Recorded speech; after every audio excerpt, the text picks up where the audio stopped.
তো আমি শুধু কান্নাকাটি করি। ছেলের ছবি আমি দেখতে পারি না, আমার অসহ্য। কেন আমার ছেলে আমাকে না বলে চলে গেল? সন্তানহারা মায়ের এ আর্তনাদ ও বুকের ভেতর এক চাপা কষ্ট আমৃত্যু বয়ে যেতে হবে হতভাগী এ মায়ের। মা ছেলে একই সময় করোনায় আক্রান্ত হয়ে অন্যান্য শারীরিক উপসর্গ নিয়ে বৃদ্ধ অসুস্থ মায়ের করোনা থেকে মুক্তি মিললেও করোনার রাক্ষসী ছোবল তরতাজা সন্তানকে মায়ের চোখের সামনে নিমিষেই শেষ করে দিল। একটি সতেজ প্রাণের হৃদস্পন্দনকে থামিয়ে দিল। সমাপ্ত হলো ডাক্তার মুহিদুল হাসান নামের একজন তরুণ চিকিৎসকের মানব সেবার সকল স্বপ্ন। সে চিন্তা করছে যে আমি ততদিন বেঁচে থাকবো, মানুষকে সেবা করব, নিজে চাকরিও করব, মানুষের সেবা করে যাব, মানুষ আমাকে মনে রাখবে। কর্মের মাঝে সে বেঁচে থাকতে চেয়েছিল, কিন্তু তাকে সেই সুযোগটা তাকে আর হয় নাই আর কি। চেম্বার সব রয়ে গেছে, কিন্তু আমার সোনার টুকরো ছেলে সে আজকে পৃথিবীর থেকে অনেক দূরে চলে গেছে, আমাদেরকে ছেড়ে চলে গেছে, কিন্তু আজকে সব কিছু রয়ে গেছে। আমি এগুলো আগলে রাখতেছি। আমার যে কত কষ্ট লাগতো সেটা আমি বুঝাই বলতে পারবো না। আমি করোনা পজিটিভ হইয়া আমি বেঁচে আছি, আমার ছেলে চলে গেছে আমাকে ছেড়ে। তবে এই মৃত্যুর পেছনে চিকিৎসক মহিদুলের স্ত্রী ডাক্তার ফাহমিদা ইয়াসমিন ফ্লোরার প্রতি অভিযোগ এনে হতভাগী এই বৃদ্ধা বলেন, স্বামীর প্রতি স্ত্রী হিসেবে কখনোই কোনো দায়িত্ব পালন করেননি ফ্লোরা।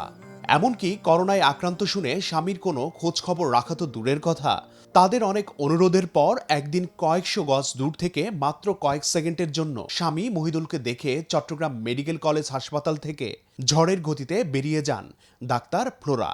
সহকর্মী অন্যান্য চিকিৎসকদের সামনে নিজ স্ত্রীর এমন অবজ্ঞাসুলভ ব্যবহারে মানসিকভাবে ভেঙে পড়েন ডাক্তার মুহিদ। সে একটা ডাক্তার স্ত্রী, ডাক্তার এবং স্ত্রী দুইটা, দুইটা হওয়ার পরে সে কাছে আসে নাই, তার রুগী স্বামীকে সেবা করে নাই। সে কি করে অন্যকে সেবা দিবে? অন্যকে সে কি করে সেবা দিবে আমরা বলেন? তার এই চলে যাওয়ার পরে আমার ছেলে মানে মানসিকভাবে বিপর্যয় হয়ে গেছে। তার কলিকরা এবং তার ওয়ার্ড বয়রা এবং নার্সরা জিজ্ঞাসা করছে, মুহিদ ভাই আপনার ওয়াইফ নার্স ছিল, উনি কোথায়? মানে সে লজ্জিত হয়ে গেছে। এই সময় বৃদ্ধ মা মির্জা হোসনে আরা বেগম করোনায় আক্রান্ত হয়েও হাসপাতালে ডাক্তার মুহিদুল হাসানের যাবতীয় দেখাশোনা করেন। সাথে ছিলেন মামা মির্জা আলমগীর হোসেন সহ আরও কয়েকজন। তারা শত সেবা শুশ্রূষা করেও শেষ পর্যন্ত বাঁচাতে পারেনি চিকিৎসক মুহিদুলের প্রাণ। ডাক্তার মুহিদুলের মৃত্যুর খবর পেয়ে সেদিন কোনো বিলম্ব না করে মুহিদুলের স্ত্রী ডাক্তার ফাহমিদা ইয়াসমিন ফ্লোরা আসেন চট্টগ্রামে। তবে মুহিদকে দেখতে নয়, অভিযোগ রয়েছে সরকারের দেয়া প্রণোদনার অর্থ পেতে স্বামীর ডেথ সার্টিফিকেট নিতে আসেন তিনি। আমার ছেলে মৃত্যুর পরে সে আমাদের স্থাবর অস্থাবর সমস্ত সম্পত্তি কোথায় কী রাখছে না আমি জানি না, যেহেতু আমি করোনার অ্যাটাক ছিলাম, আমি জানি না বিদায়। তারপর কোথায় তার কাগজপত্র আমি কিচ্ছু জানি না। সে এটা কাগজ ওই কাগজ, মানে খাজনা খারিজে তার ইনকাম ট্যাক্সের কাগজ, তারপরে সে আমার বাড়ি লিখে দেওয়ার জন্য আমাদেরকে নানানভাবে, বাড়ির মালিক আমি, আমার নানানভাবে আমাকে প্রেশার ক্রিয়েট করছে। এবং চিটাঙ্গের এলোকে দিয়া এহসান মুরাদ অনেক ভূমি অংশে লোক পাঠাইয়ে আমাকে বাড়ি ষড়যন্ত্র তদন্ত করতে আসছে। অনেক বাগনা তো সেবা যত্ন তো করেই নাই, সে ডেথ সার্টিফিকেট না লেগে আসছে, এটাও আমি পাঠাই দিছি। এবং ওর সার্টিফিকেটের জন্য বলছে এটা আমি ওর দিতে পারি না, সে তারা আমার ভাই বোনের বাদ দিয়া ওর সার্টিফিকেট তৈরি করতো। আমরা মামা বাগিনা হয়েছিল, যদি আমি ঘুমত কাছাতে পারি, আমি থাকতে পারি, আমার কোনো হলো না। আর সে করোনার ভয়ের কারণে সে থেকে দরজা থেকে এমনি কথাবার্তা বললি যে চলে গেছে। তো এই কথাটা আমি আমার বাগিনাটা বাজাতে পারলাম না, এই দুঃখটা আমি বলতে পারতেছি না। এই বাগিনার কথা মনে পড়লে আমার খুব একটা কষ্ট লাগে। আমার বোনটি আমি বাগিনাটা বাজায় দিতে পারি না। উনি যে ওই দিন আসছে, সাজিদিন মারা গেছে দেখার জন্য না, উনি মূলত আসছে যে ওই ওনার ডেথ সার্টিফিকেট বা উনি সরকারি প্রণোদনা যা স্যার তো সরকারি ডাক্তার, সে এগুলোর জন্য আসছে। শুধু তাই নয়, অভিযোগ রয়েছে ডাক্তার মুহিদের বাবা মা জীবিত থাকা অবস্থায়ও তাদের মৃত দেখিয়ে স্থানীয় কাউন্সিলরের কাছ থেকে ওয়ারিশনামা সার্টিফিকেট ও মুহিদের মান নামে থাকা 3 তলা একটি বাড়ি দখল করতে ফ্লোরা তার ছোট বোন ময়মনসিংহ জেলা প্রশাসকের কার্যালয়ে ভূমি অধিগ্রহণ শাখার কর্মকর্তা ফৌজিয়া নাজরিনকে দিয়ে বিভিন্নভাবে ভয়ভীতি দেখিয়ে চাপ প্রয়োগ করছে ডাক্তার মুহিদের পরিবারকে। ফৌজিয়া এলো ময়মনসিংহ কোর্ট বিল্ডিংয়ের এলো, সে চিটাং এলোকে ফোন দিয়া, এহসান মুরাদকে ফোন দিয়া সে ভূমি বসে লোক পাঠাইছে। ভূমি অফিসের লোক সে জসিম আসছে, আয়সা বাড়ি র্যাঙ্কিং করছে, এবং আমি তখন তাকে জিজ্ঞাসা করলাম, সে বলে নাই। পরে সে এলোর কথা বলছে, এলো নাম্বার এবং এলোর কথা বলল। সে আমার বাড়ি খাজনা খারিজ এবং বাড়ির কাগজপত্র ডকুমেন্ট সে চাইতেছে, আমি কেন আপনাকে দিব? আমার তো এমন কোনো খাজনা খারিজ কোনো বাকি নাই, আমি সব কিছু রেগুলার দিয়ে আসছি, আমার তো দেওয়ার কথা প্রশ্নই ওঠে না। আপনাকে কে পাঠাইছে? কে এলো পাঠাইছে? কোন এলো পাঠাইছে? চিটা কুটবেলদি কে তাকে কে পাঠাইছে? সে আর বলে না। এই কথা বলার পরে সে চলে গেছে। এইভাবে সে এইখানে করছে, কুমিল্লার ডিসি দিয়ে, ডিসির অফিসে দিয়া, তার আমার ছেলে ইনকাম ট্যাক্সের ফাইল ওখান থেকে নিয়ে আসে, ইনকাম ট্যাক্সের ফাইলে 2 নম্বর করার জন্য সেগুলো করছে। এবং এখানে ওয়ার্ড কমিশনার জিয়াউল রহমানকে দিয়া, আমাদের ওয়ারিশনাতে বাদ দিয়া, সে তার মেয়ে এবং বোন এবং 2 বাচ্চার নামে ওয়ারিশন সার্টিফিকেট নেওয়ার জন্য এবং সরকারি প্রণোদনা পাওয়ার জন্য সে এই ধরনের চক্রান্ত করছে। এখানে আমার কাছে মাননীয় প্রধানমন্ত্রী শেখ হাসিনার কাছে আমার আকুল আবেদন, যে এখানে আমরা হতভাগ্য বাবা মা বেঁচে আছি, আমার অকালে আমার সন্তান চলে গেছে, তা আমাদের দেখাশোনার দায়িত্ব কে নেবে? আমাদের কে চিকিৎসা খরচ দেবে? কে আমাদের দেখাশোনা করবে? এটা কি সরকার? মাননীয় সরকারের কাছে আমার এই আকুল আবেদন, আমাদের কি অপরাধ? এসব বিষয়ে সত্যতা যাচাইয়ে স্থানীয় কাউন্সিলরের কার্যালয়ে গ্লোবাল টিভি অনুসন্ধানী দল কথা হয় কাউন্সিলর কার্যালয়ের এক ব্যক্তির সাথে। মহিলা একজন আসছিল, এবং আমি বলছি যে কাউন্সিলের কাছে যান, এটাই বলছি আমি।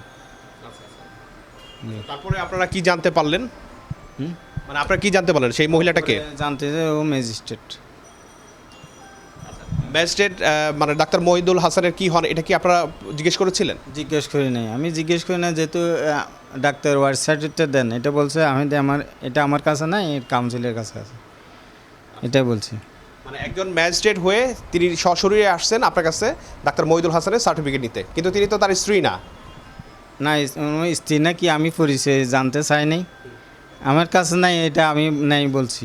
চট্টগ্রাম দক্ষিণ হালি শহরের 39 নং ওয়ার্ড কাউন্সিলর জিয়াউল হক সুমনকে কার্যালয়ে পাওয়া না গেলে মুঠোফোনে কথা হয় তার সাথে। ময়মনসিংহ জেলা প্রশাসকের কার্যালয়ে ভূমি অধিগ্রহণ শাখার কর্মকর্তা ফৌজিয়া নাজনীনের প্রশাসনিক ক্ষমতা ব্যবহার করে চাপ প্রয়োগ করার সত্যতাও মেলে তার কথায়। মনে হয় জেলা প্রশাসকের কার্যালয়ে আছে, মনে হয় উনি নামটা আমি আর জানি না, ওনার শালী মনে হয়। জি, মারা গেছে ওনার শালী। উনি আবার আমাকে কল করছিল, বলছে এরকমই একটা লাগছে। আবার তোর একদিন বলছে হয়তো আমাদের কাছে হবে এগুলো একটু সম্পত্তি এগুলো আছে, জায়গা ওইখানে আছে আপনার চট্টগ্রামে, আপনার এলাকায় হয়তো এগুলো তো আমাদেরকে ওইখানে নাকি ওনাদেরকে করবে বলছে, যে কি বলে যে মানে দিবে না বা এই ধরনের কোন একটা কথা। কেন দিবে না? উনি ওনার পিতাকে ওনার সন্তান ছেলে মেয়ে যেহেতু বাড়ির কাছে অবশ্যই দিবে না দেওয়াতে এখানে কোনো সুযোগ নেই। আইন অনুযায়ী যা যা করার এগুলো সব কিছু করবে। তারপর আবার ফোন করছিল, আপনারা মানে চেষ্টা থাকেন, আমরা তো আসবো। বাড়ির জমির কাগজপত্র নিতে চট্টগ্রাম পতেঙ্গা সার্কেলের এসিল্যান্ড এহসান মুরাদের মাধ্যমে দক্ষিণ হালিশহর ভূমি অফিসে কর্মরত জসিম নামের এক ব্যক্তিকে ডাক্তার মুহিদের মার বাড়িতে পাঠান ডাক্তার মুহিদের শালিকা ফৌজিয়া নাজনীন। এমন অভিযোগের সত্যতা যাচাইয়ে জসিম নামের ওই ব্যক্তির কাছে মুঠোফোনে জানতে চাওয়া হলে তিনি এর কোনো সদুত্তর দিতে পারেননি। এসিল্যান্ড এহসান মুরাদের সাথে কথা বলতে বলে সংযোগটি কেটে দেন তিনি। না, জমিন জমার কাগজপত্র নিতে না, আমি যাই না। তো আমি বাড়িটা কোথায় শুধু দেখতে গেছিলাম। বাড়ির একটা হোল্ডিং নম্বর দিছিলি তো? জি। তো হোল্ডিং নম্বরটা খোঁজ করতে যাই, মানে কি এই সেজন্য কথা উঠছে, আর কিছু না। এটা কে দেখতে পাঠিয়েছিল আপনাকে? তো আপনি স্যার আমার স্যারের সাথে কথা বলেন, আমি কথা বলেনটা তো ঠিক হবে না। এ বিষয়ে চট্টগ্রাম পতেঙ্গা সার্কেল এসিল্যান্ড এহসান মুরাদের মুঠোফোনে যোগাযোগ করা হলে তিনিও ব্যস্ত আছেন ও পরে কথা হবে বলে মুঠোফোনের সংযোগটি কেটে দেন।